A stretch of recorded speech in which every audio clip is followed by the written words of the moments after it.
MADDI Napier, the principal founder and financial planner of Minerva Wealth Planning, a fee-only financial planning firm based in Columbus, Ohio. Today on Minerva Money, we're talking to those business owners who are maybe considering getting some financing or getting some investors to invest in their company. This is a very high-level, basic kind of framework to start thinking through. I always encourage you to work with potentially an attorney, a financial planner, an accountant to actually pursue this route. But these are some things to start thinking about as you are considering getting financing, getting investors as part of your company.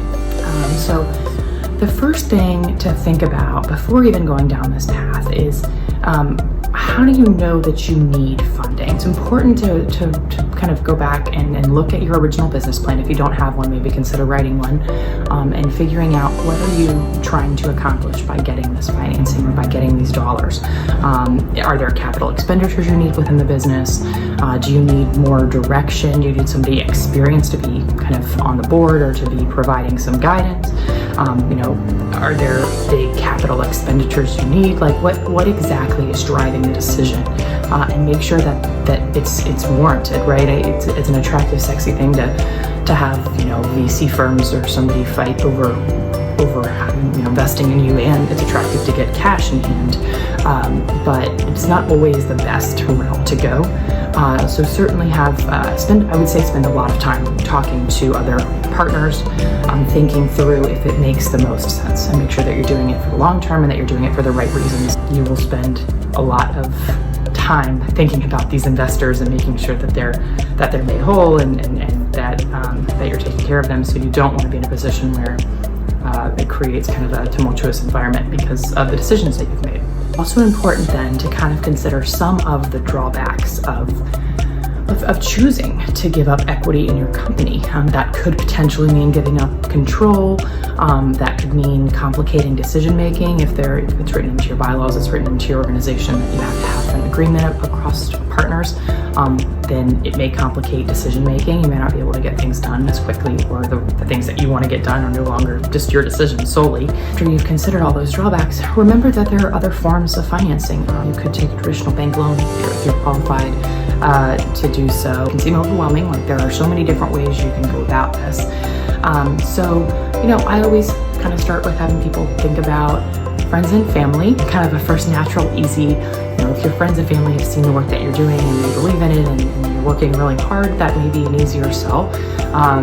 Of course, it can be complicated, and you want to make sure things are written down and legal and you're not doing anything shady or screwing over a family member that could cause emotional issues down the road.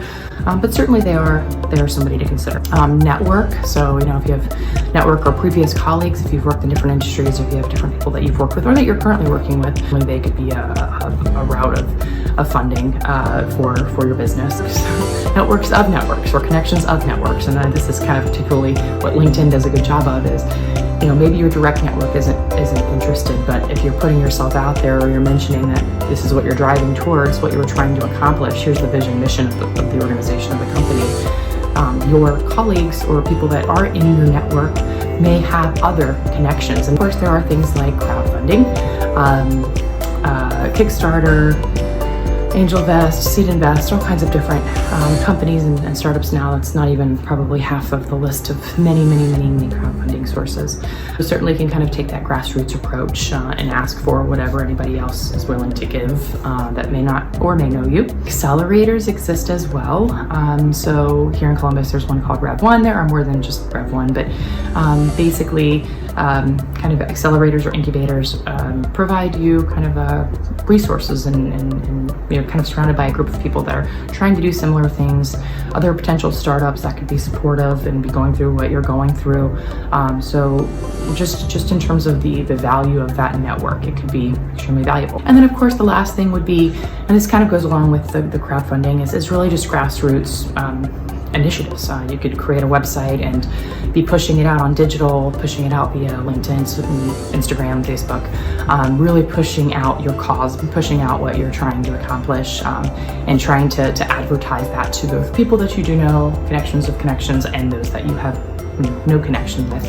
that may be interested in the cause, or organizations that may be interested in the cause that you don't know yet. So those are some things to think about as you're going down this path. Make sure you're thoughtful and like I said, make sure you have the right people in your corner. Make sure you have hired out the attorneys, the tax professionals, the financial professionals to help you and support you in making the absolute best decision. And valuing your company. There's a lot of different steps here I'm not even discussing today, but make sure it's a thoughtful decision, and good luck.